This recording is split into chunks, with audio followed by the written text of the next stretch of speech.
T'as pas eu trop froid cet hiver? Alors je suis descendue à 4, il est isolé, hein, mais cet hiver je suis descendue à 4 le matin. Non, je vis pas avec mon mari. Tu vis seul? Je vis seule dans mon boxer parce que pour la petite histoire, c'est la Dor et la Dogne qui se rassemblent et ça donne la Dordogne. Ah, je savais pas. Voilà, bah en fait, moi j'adore apprendre des trucs. Ma super petite bouilloire, ça c'est un truc assez indispensable à avoir en camion. Une petite bouilloire pas trop grande qui chauffe super vite. Donc ce qui me rend heureuse, c'est voyager, rencontrer les gens, papoter. Pour manger, hop, la table. Voilà, tu peux sortir là avec un pied, etc. Et maintenant, tu vis seul dans ce Peugeot Boxer, Oui. un petit peu dans les endroits un peu sauvages, comme ça. T'as pas peur? Non. Alors c'est marrant parce qu'ils sont venus toquer contre le camion à 23h, un truc comme ça. Donc j'ai commencé par prendre ma grosse voix et dire « j'ai appelé les flics ». Et en hiver, moi je pars du principe qu'on n'a pas besoin d'une douche par jour.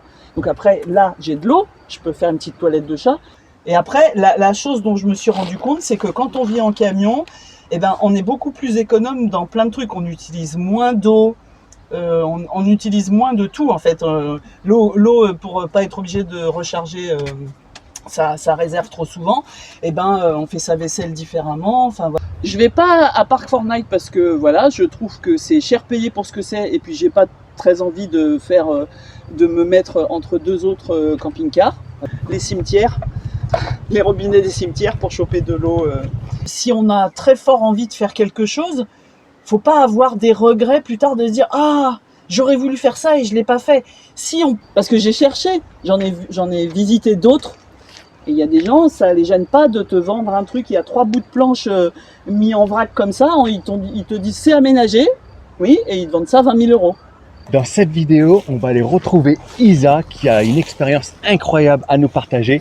Elle vit toute seule dans son fourgon aménagé et elle a une expérience de fou. Alors regardez bien la vidéo jusqu'au bout parce qu'elle va nous partager plein de pépites, plein d'astuces sur la van life en général et sur les agencements d'un fourgon. Donc voilà, restez bien jusqu'au bout. Et puis si vous voulez recevoir comme ça plein de vidéos sur la van life en général, plein de vidéos de van tour, abonnez-vous à cette chaîne. N'oubliez pas, vous pouvez prendre une petite pause, ça prend 2 secondes à faire. Et puis voilà, vous vous abonnez. Et puis si vous voulez me mettre un gros pouce bleu, vous pouvez mettre un gros pouce bleu. Si vous voulez, vous pouvez partager. Si vous voulez me faire plaisir, vous pouvez partager cette vidéo. Je suis certain qu'il y a des gens dans votre entourage qui s'intéressent à la van life ou qui pourraient peut-être s'y intéresser. Vous pouvez partager. Vous avez le petit bouton partage sous la vidéo. Et puis après, vous allez avoir aussi, quand vous allez cliquer dessus, vous allez avoir tous vos réseaux qui vont s'afficher. Et je pense que Facebook, c'est pas mal. Si vous pouvez le partager dans des groupes Facebook de la van life, ce serait vraiment super. Voilà. Et si vous avez n'importe quelle question sur la van life en général, si vous posez des questions sur comment choisir un van, plutôt un fourgon, si vous avez des problèmes d'agencement, de panneaux solaires, n'hésitez pas à venir me voir sur Instagram et je vous répondrai volontiers. Ou posez toutes vos questions en commentaire sous la vidéo. Voilà. Et si la vidéo vous a aidé, si vous avez kiffé Isa, n'hésitez pas, vous pouvez me récompenser, vous pouvez me laisser un petit don, ça va intégralement pour les enfants malades. Grâce à vos dons, après on va dans les hôpitaux, parfois dans les orphelinats, parfois on fait des refuges animaux aussi. Et ça c'est ma seule récompense qui me fait énormément plaisir les amis. Vous savez, moi sur YouTube je ne gagne pas d'argent, au contraire ça me coûte énormément, ça me coûte très cher YouTube. Surtout en ce moment là, je fais des milliers de kilomètres pour aller faire du van tour. Alors la plupart du temps j'ai la chance, j'ai des gens qui viennent entre guillemets jusqu'à chez moi, qui viennent entre 0 et entre 10 km et 100 km autour de chez moi. Mais j'ai aussi beaucoup de choses où moi je vais dans tout le sud de la France. D'ailleurs s'il y a des gens qui veulent faire un van tour avec moi, si vous avez un van à présenter, n'hésitez pas à me contacter sur mon Instagram.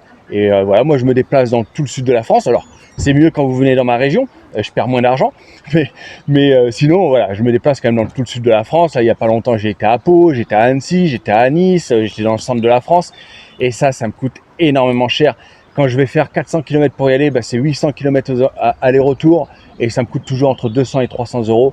Et donc tout ça pour vous dire, ouais, sur YouTube je gagne pas d'argent, c'est énormément, c'est démotivant, c'est un truc de ouf. Quand je suis sur la route pour rentrer avec ma voiture, je me dis mais putain, je vais gagner avec cette vidéo peut-être 50 balles, peut-être 75 €, ou peut-être même moins, peut-être 20 ou 30 € et j'ai dépensé pratiquement 300 balles. Donc ouais, c'est ultra démotivant et ce qui me fait vraiment du bien, je vois qui me fait vraiment du bien par rapport à tous ces sacrifices que je fais, c'est quand je reçois un petit don de votre part. Même si c'est 1 euro ou 2 euros, ça me fait hyper plaisir. Voilà, je me dis qu'au moins, c'est des enfants malades des orphelinats ou des refuges animaux qui vont profiter de mes sacrifices. Et voilà, et ça me fait hyper plaisir parce que je sais que des fois, il y a des gens qui disent, ouais, attends, même si je ne veux pas donner 1 euro ou 2 euros, même 1 ou 2 euros, ça me fait hyper plaisir et c'est totalement transparent, les amis. Vous pouvez me donner ça sur compte Tipeee ou bien en commentaire si vous voulez, en commentaire, en super thanks, en commentaire.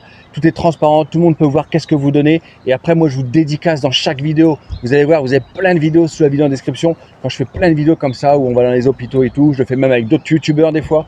Et voilà, au moins, c'est 100% transparent. Et puis, je vous dédicace dans la vidéo. Et merci si vous le faites. Et c'est parti avec Isa. Isa! Oui, Comment ça va? ça va super. Alors, dis-moi, qu'est-ce que tu fais? Tu es en vacances? Tu vis seul dans ce boxer? Qu'est-ce que tu fais? Alors j'ai décidé de me prendre une petite année de césure, comme disent les jeunes, c'est-à-dire de faire un break dans ma vie normale. Enfin, c'est pas une vie anormale, mais de laisser de côté ce que je fais habituellement. Donc moi je suis à la retraite, mais je suis investi dans une association qui me prend pas mal de temps. Je fais de la musique en groupe et du coup, j'ai une vie quand même rythmée comme si je travaillais. Et cette année, peut-être que c'est ma dernière fille qui m'a donné l'idée, parce qu'elle aussi fait une année de césure, mais je me suis dit, j'ai envie de vivre une année sans aucune contrainte. Zéro contrainte que celle que je me mets à moi. Et ça fait très longtemps que j'avais envie de partir sur les petites routes de France pour découvrir des petits endroits que j'ai pu traverser sans pouvoir m'arrêter. Donc j'ai cherché sur le Bon Coin un camion aménagé. J'ai trouvé mon Sleepy, je l'ai appelé Sleepy parce que je peux dormir dedans, voilà, petit jeu de mots. Il s'appelle Sleepy alors. Sleepy, voilà. Mon but c'était d'aller à la rencontre des gens aussi, de leur demander ce qui les rend heureux aussi. Pas forcément leur demander c'est quoi le bonheur, parce que c'est une question qui est trop compliquée, je trouve. Enfin, qui peut un peu faire peur. Parce que c'est quoi le bonheur pour toi, Isa? Moi, ce qui me rend heureuse, parce que je trouve que le bonheur, c'est une question un peu philosophique, qui est compliquée pour moi. Répondre comme ça en 5 minutes, c'est trop compliqué pour moi. Mais je suis capable d'identifier ce qui me rend heureuse. Donc ce qui me rend heureuse, c'est voyager, rencontrer les gens, papoter, faire de la musique, m'occuper de mes enfants, m'occuper de mon association. Il y a plein de choses dans ma vie qui me rendent heureuse. Et tout ça mis bout à bout, ça fait mon bonheur. Voilà. Mais de façon abstraite, qu'est-ce que c'est le bonheur? Je trouve que c'est une question compliquée. Parce que tu as des enfants? Oui, j'ai 4 enfants qui sont tous adultes en fait. Et qui ont... Tu fais jeune, Isa, t'as quel âge pour dire que t'as 4 enfants qui sont adultes? Ouais, je vais avoir 61 ans au mois de juillet, là, début juillet. Et donc ma fille est née à 37 ans et ma dernière va avoir 22 ans et demi, voilà. Donc là, tu vis avec ton mari dans le boxer là? Non, je vis pas avec mon mari. Tu vis seul? Je vis seul dans mon boxer parce que mon mari, lui, il est pas encore à la retraite, donc... Voilà, il ne pouvait pas partir un an comme ça, parce que du coup je suis partie depuis le 15 septembre. Et après en avoir discuté avec lui, j'ai dit voilà, c'est quelque chose dont je rêve depuis longtemps. Est-ce que ça te va pour l'organisation de la famille, tout ça, si moi je pars un an sur les petites routes, sachant que comme je reste en France, je suis jamais non plus très loin des uns et des autres, donc j'ai pas disparu de la circulation, j'ai envie de dire. Si mes filles ont besoin de moi parce que j'ai aussi 2 petites filles. Donc si mes filles ont besoin de moi, j'essaye de me rendre disponible. Je ne l'ai pas fait si souvent que ça, mais voilà, là la semaine prochaine par exemple, je vais garder ma petite fille dans la Drôme. Voilà. Il t'appelle comment? Mamie, mémé? Alors mes petites filles, la deuxième, c'est encore un bébé, donc elle ne m'appelle pas, mais ma première petite fille, elle m'appelle Mamisa. Parce que Mamie et Isa, enfin voilà, donc ça fait Mamisa, voilà. Donc tu es mamie? Je suis mamie 2 fois, oui. Incroyable. Tu fais si jeune. Oui, merci, c'est gentil, mais après je me suis mais tu es en forme, je sais pas, tu es en forme. Oui, je me suis toujours beaucoup bougé. Enfin voilà, j'aime beaucoup marcher, faire du vélo. Enfin voilà, donc mon métier c'était instit. Mais j'ai fait aussi pas mal de scoutisme laïque, c'est-à-dire les éclaireurs de France. Donc j'ai fait ça pour mes enfants. Donc pendant 15 ans, j'ai dirigé des séjours aussi des camps de scoutisme l'été, à Pâques, etc. Je me suis un petit peu promenée en France à cette occasion-là. Et comme j'avais pas forcément le temps de vraiment me poser, parce que le scoutisme c'est du bénévolat et donc même quand on est directeur on fait plein de choses, et j'ai toujours eu envie de revenir dans des endroits que j'avais traversés trop vite. Donc ce voyage il me donne aussi cette occasion là. Ça te manque pas ton métier d'institutrice? Non, je l'ai fait, j'ai commencé très jeune, hein, j'ai commencé à 18 ans, donc j'ai quand même bossé 36 ans. Et au bout de 36 ans, j'ai dit, j'ai plus la passion non, le problème, c'est que j'ai été dans un département où je ne pouvais pas travailler à temps partiel. Et en fait, j'aurais aimé, j'aurais continué si j'avais pu travailler à temps partiel. Mais comme j'étais obligée d'y aller tous les jours, c'était trop... Non, j'avais plus l'énergie pour ça. Donc mon métier ne me manque pas. Pourquoi? Il faut de l'énergie et de la patience pour être institutrice? Oui, et je pense de plus en plus. Pourquoi? Ah ben, parce que les gamins changent, ils sont hyper exigeants, ils sont plus obéissants, on va dire, comme nous on pouvait l'être. Tu penses que c'est vrai ça? Ah oui, ah ben ça c'est vrai. Le monde change. Globalement, oui. Alors après, bon voilà, hein, moi c'est mon opinion. Je pense qu'elle est assez partagée par une majorité d'instits. On fait plus la classe aujourd'hui comme on la faisait autrefois, et ça devient de plus en plus compliqué. Parce que les gamins, bah, je vais pas vous apprendre le principe du zapping, hein, mais les gamins, faut que ça change. Toutes les 5 minutes, il faut quasiment faire le clown devant eux pour attirer leur attention. Enfin, on est dans dans une difficulté. Il y a beaucoup d'enfants qui ont des problèmes d'attention, de concentration, qui ont plein de trucs dans la tête, donc ils sont pas disponibles pour apprendre ceci, cela. Enfin. Et maintenant, tu vis seul dans ce Peugeot Boxer. Oui. Un petit peu dans les endroits un peu sauvages, comme ça. T'as pas peur?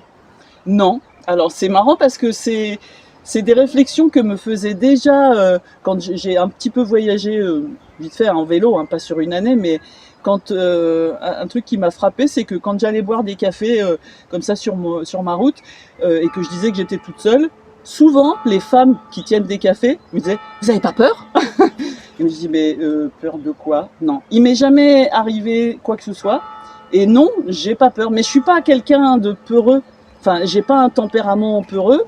Je suis quelqu'un qui a plutôt tendance à faire confiance au départ. Je pense que je sens quand même un petit peu les gens. Enfin, je veux pas dire que je lis à travers eux, etc. Mais quand il y a quelque chose qui me paraît pas cool, bah voilà, je suis capable de me dire bon bah je passe mon chemin, etc. Mais non, moi ce que je peux dire, c'est que ce voyage, il m'a permis de discuter avec plein de gens les gens aiment discuter, ils aiment partager ce qu'ils ont vécu, et je trouve ça super enrichissant. C'était quoi ton salaire en tant qu'instit à l'époque, quand tu travaillais encore? Quand je travaillais encore, à temps plein, je devais gagner 17 000 € annuels. 17 000 €, c'est pas énorme. Ah, mais non, mais t'étais à temps partiel toi, non? Non, mais quand j'étais à temps plein, 17 000 € annuels. Et du coup, en retraite, t'arrives à te faire combien là? Ah ben là, aujourd'hui, vu que je suis parti avant, je suis à 1 300 €. Et on pourra avoir... bon... Bah, moi, j'ai quand même bossé 36 ans. Je trouve que c'est pas cher payé pour avoir bossé 36 ans. 1 300 €. Mais voilà, en fait, comme j'ai fait du mi-temps, et ben ça m'a grévé. Ils ont installé en plus un système de décote en 2009 que j'ai jamais rien compris à ce système-là parce qu'ils te font une explication, tu comprends rien. Toi, tu m'as dit que tu n'allais jamais dans les campings ou Park Fortnite. Je vais pas à Park Fortnite parce que voilà, je trouve que c'est cher payé pour ce que c'est et puis j'ai pas très envie de me mettre entre deux autres camping-cars. Voilà. Je vais de temps en temps au camping s'il pleut trop et que j'ai envie de prendre une douche chaude. Ben voilà. Mais sinon, globalement, non. Ça m'est même arrivé de me garer en ville parce que au départ, je m'étais dit, je veux aller sur les petites routes. Mais finalement, j'avais quand même aussi envie de découvrir les grandes villes françaises parce que finalement, j'avais jamais eu trop l'occasion d'y passer. Et voilà, il y a plein de villes qui sont vraiment très sympathiques, très belles. J'aime beaucoup l'architecture moyenâgeuse, donc je me suis régalée. Et voilà, j'ai choisi aussi ce type de camion. Il n'y a qu'une seule fenêtre pour qu'il ne soit pas identifié trop camping-car, etc. Déjà, il est plus petit qu'un camping-car. Et puis, ça me permet de... Peut-être on peut me confondre avec un camion d'artisan. Donc, je peux me garer à des endroits où... je me suis jamais garé dans des endroits qui étaient interdits. Mais l'interdiction pour les camping-cars, aujourd'hui, elle se généralise quand même. Il y a plein d'endroits où c'est interdit aux camping-cars. Moi, je me considère pas comme un camping-car. Bon, je dors dedans, hein. Peut-être que j'abuse un peu, mais en tout cas, voilà. Hors vacances scolaires, j'ai jamais eu de problème pour me garer sur les. Alors, je préfère quand même être garé dans des petits villages, hein, mais je me mets sur la place de l'église, enfin voilà, ou à côté d'une fontaine. Et j'ai remarqué que en France, dans beaucoup d'endroits, il y a détail important quand on est vanlifer, des toilettes publiques propres, entretenues, voilà. Donc je m'attendais pas à ça. Donc faut savoir, voilà, c'est un truc un peu important quand on voyage comme ça. C'est un petit détail qui a son importance. C'est quoi comme modèle exactement? Un boxer. L2 H2, hein? L2 H2, ouais. Donc ça veut dire qu'on tient debout dedans. J'ai failli acheter un L3. Et en fait, L3 pour se garer, c'est la galère. On rajoute 80 cm de longueur, on rentre plus sur certaines places de parking, on dépasse trop sur la route. Donc, bon, moi après, l'équipement a été fait par des gens qui mesuraient moins d'1,70 m. Donc ils ont fait le lit en travers qui fait 170. Bon, moi je fais 172, mais comme je dors en chien de fusil, ben du coup... Mais par contre, je peux dormir toute seule. En fait, on pourrait pas dormir à deux dedans. Eux, ils étaient deux, hein. Donc ils devaient, je sais pas, dormir en petite cuillère, etc. Mais ils sont jamais partis sur des longues périodes. Et il est de quelle année? 2009. 2009. Donc il a 15 ans, on va dire. Voilà, c'est ça. Ouais. D'accord. Il avait pas beaucoup de kilomètres, il avait 149 000 kilomètres. Quand tu l'as acheté? Quand je l'ai acheté. Tu l'as acheté combien? Tout aménagé déjà? 15 000 €. Tu penses que ça valait le coup? Tous les gens à qui je l'ai montré m'ont dit t'as fait une affaire. Parce que j'ai cherché, j'en ai visité d'autres. Et il y a des gens, ça les gêne pas de te vendre un truc, il y a 3 bouts de planche mis en vrac comme ça, ils te disent c'est aménagé, oui, et ils te vendent ça 20 000 €. Donc sur le bon coin, il faut vraiment... il y a des gens, je pense, qui se... Je sais pas, ils se font des idées sur ce qu'ils vont pouvoir vendre. Voilà. Celui-là, franchement... et puis voilà, j'ai pas eu de problème. Bon, j'ai changé les freins quand même, parce qu'au bout d'un moment, j'ai eu l'entretien normal, quoi. Mais... Ma douche, elle m'a servi à pouvoir mettre mon vélo à l'intérieur, parce que j'avais pas trop envie d'acheter un porte-vélo, donc finalement ça rentre bien. Ça me sert un petit peu à mettre mon barda, hein, mais bon, voilà. Donc pas de douche? Donc en fait, moi je suis parti du principe que j'allais à la piscine 2 fois par semaine. Donc ça me fait faire du sport, ça me décrase un petit peu, enfin ça me dérouille un petit peu. Et puis voilà, je prends ma douche avant, je vais à la piscine, je prends ma douche après. Donc... Et en hiver, moi je pars du principe qu'on n'a pas besoin d'une douche par jour. Donc après, là j'ai de l'eau, je peux faire une petite toilette de chat, mais pour prendre une douche, 2 douches par semaine. Donc on va dire que la douche, je m'en suis pas forcément servi, à part pour faire rangement. Après, ben là j'ai ce qu'il y a dans la majorité des vannes aménagées, c'est un bloc cuisine, ça c'est mon barda, un bloc cuisine évier. En fait, là il y a l'évier, là il y a les 2 brûleurs, donc ça c'est hyper pratique. Dans le placard en dessous, là, bon ça il y a du barda, mais derrière j'ai ma bouteille de gaz. Voilà, ça c'est un petit frigo. Ici c'est aussi du rangement, enfin là j'ai mis tout ce qui est cuisine, etc. Là pareil. Ici ils étaient très astucieux, hein. C'est pour manger, hop, la table. Voilà, qui peut sortir là avec un pied, etc. Généralement quand je suis toute seule je la sors pas complètement.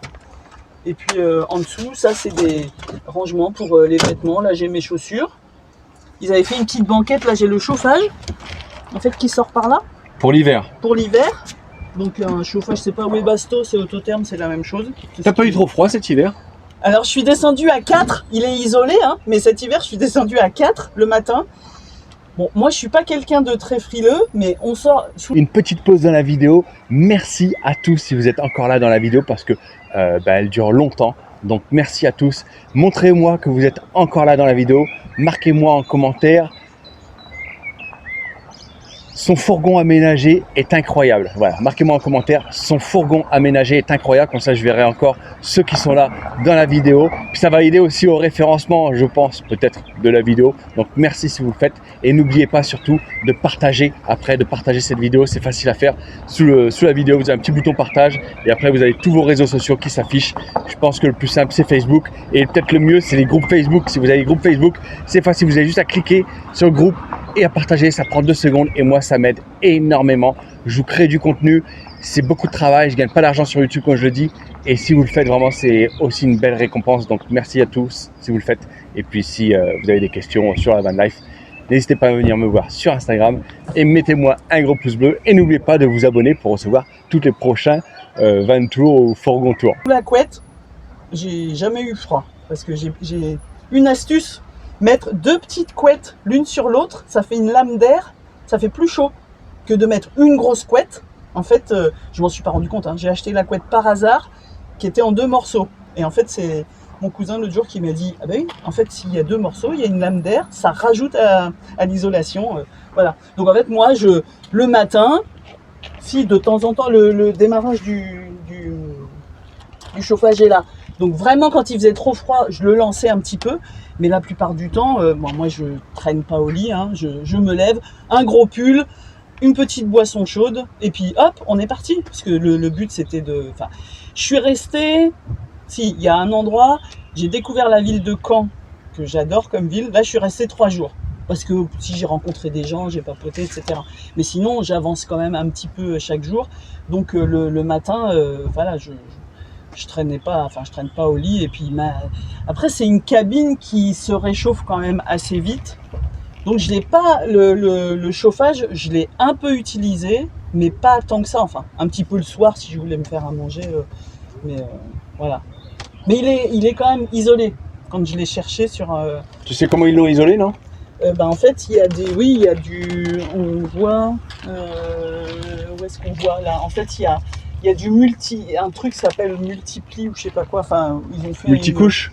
Ouais, peut-être, voilà, une isolation avec ça aussi, enfin bon, Tiens, si vous savez on voit pas exactement, hein, si vous savez ce que c'est là, dites-nous en commentaire. Qu'est-ce que c'est comme si c'est pas du multi, qu'est-ce que c'est ça? On dirait de l'aluminium là. Enfin, je sais pas, ils ont dû mettre un peu tout ça. Qu'est-ce que c'est ça? Dites-nous en commentaire les amis s'il vous plaît. Donc après, j'ai des panneaux solaires. Donc ils ont fait l'installation est vraiment a été faite très très bien par des professionnels. Et du coup, j'ai pas besoin d'aller en camping non plus. Je ne peux pas me brancher. Je fonctionne qu'avec du solaire. Donc je peux charger mon téléphone avec les prises à 12 volts machin. Mon chauffage il démarre aussi grâce aux panneaux solaires. Et même en plein hiver, voilà, j'ai pas eu de... Là j'ai ma réserve d'eau. En dessous c'est combien de litres l'eau? 80 litres. 80 litres. Ça, voilà. Et en dessous il y a tout le... Bon ça c'est un peu casse-pied, c'est tout le système de tuyaux. Là-bas aussi on voit un petit peu tous les tuyaux avec pour faire... je peux faire chauffe-eau pour ma douche, mais en fait je m'en suis jamais servi.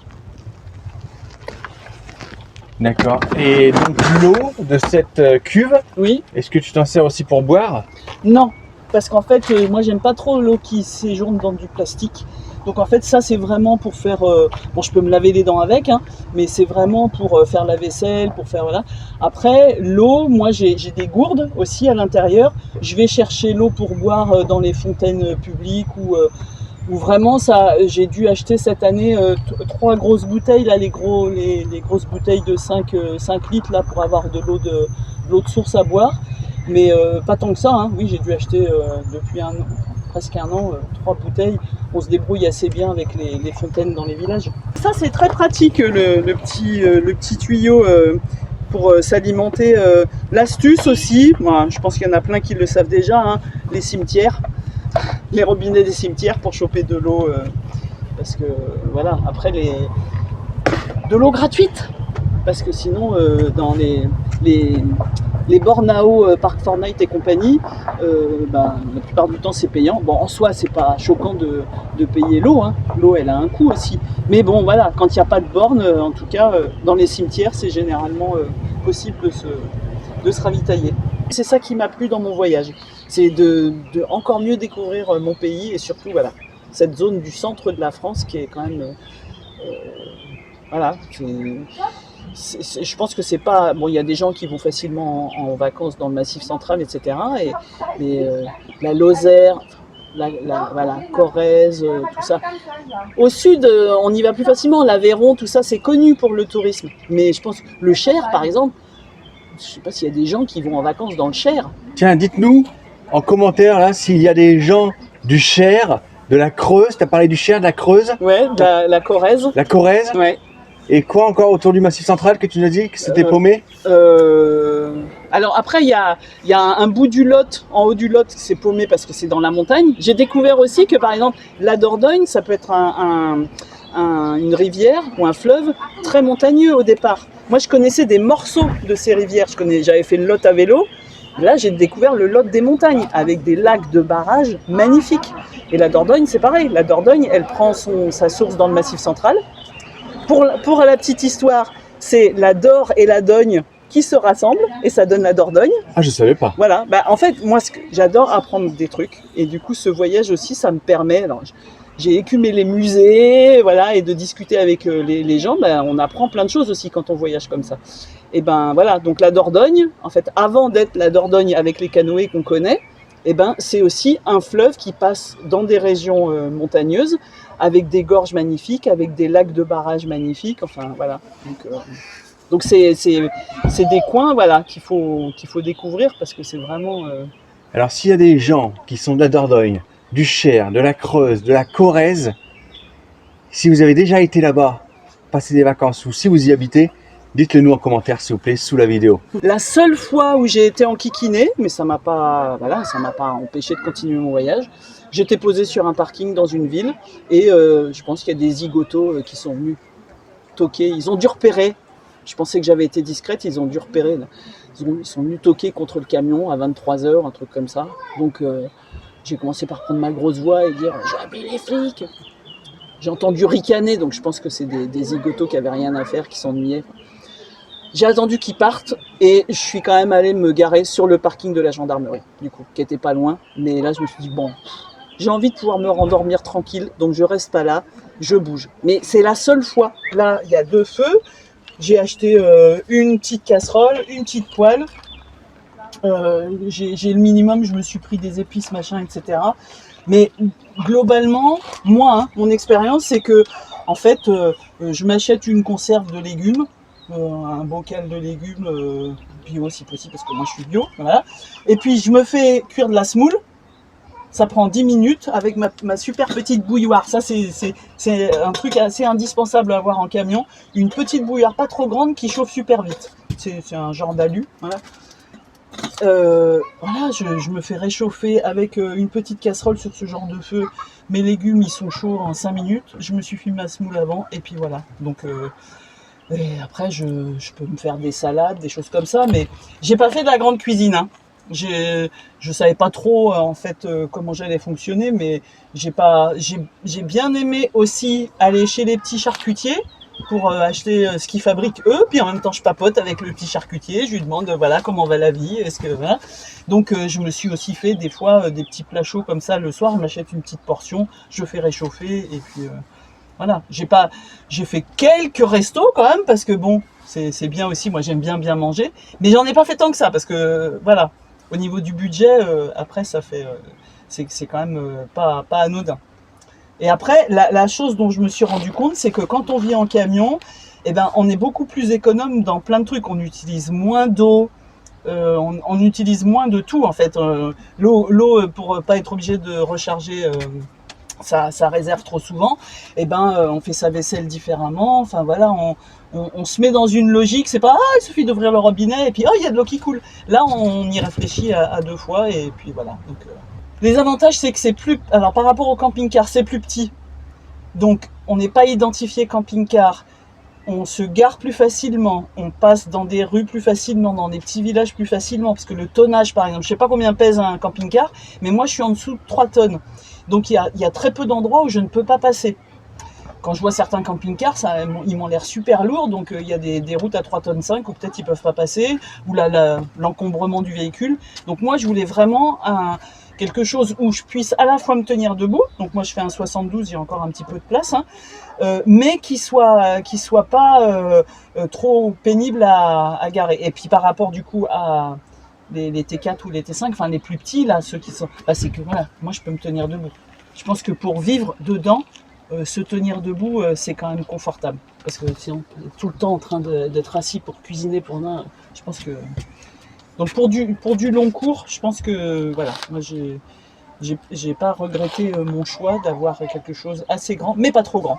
En fait, dans un van, un petit van, faut ouvrir la chambre, faut faire ceci, faut la refermer, faut la faire sécher, je pense que pour du séjour court, le van c'est très bien, hein, parce que là, quand j'étais avec mon cousin, lui il a un van, c'est très bien pour le séjour court, mais pour vivre dedans comme ça, sur le long cours, je pense qu'au bout d'un moment, c'est pas confortable. Ça demande beaucoup de manipulation, etc. Et c'est pas, il y a moins de rangement. Enfin voilà, la réserve d'eau elle est généralement plus petite, la réserve eau usée aussi. Enfin voilà, donc je pense que ça, au niveau confort. Je pense que d'une manière générale, dans la vie, il faut essayer de faire. C'est pas réaliser ses rêves, parce que c'est un peu bateau comme formule. Mais si on a très fort envie de faire quelque chose, faut pas avoir des regrets plus tard de se dire ah, j'aurais voulu faire ça et je l'ai pas fait. Si on peut le faire, moi j'ai beaucoup de chance de pouvoir le faire, parce que voilà, j'ai pu, mon mari m'a aidé à acheter mon camion, même si j'ai une retraite pas très importante, voilà, j'ai essayé de me débrouiller avec, mais j'avais rien qui me retenait. Enfin, je veux dire, j'avais pas de contraintes. Donc il y a peut-être des gens qui rêvent de faire ça, mais il faut qu'ils s'occupent de leur vieille maman. La vie en fait n'est pas la même pour tous. Donc j'ai envie de dire, si vous avez, on a toujours tendance à se dire ah, je le ferai plus tard. Mais il faut se poser la question de savoir, est-ce que plus tard ça sera mieux que maintenant? Est-ce que plus tard, peut-être hein, que plus tard ça sera le bon moment.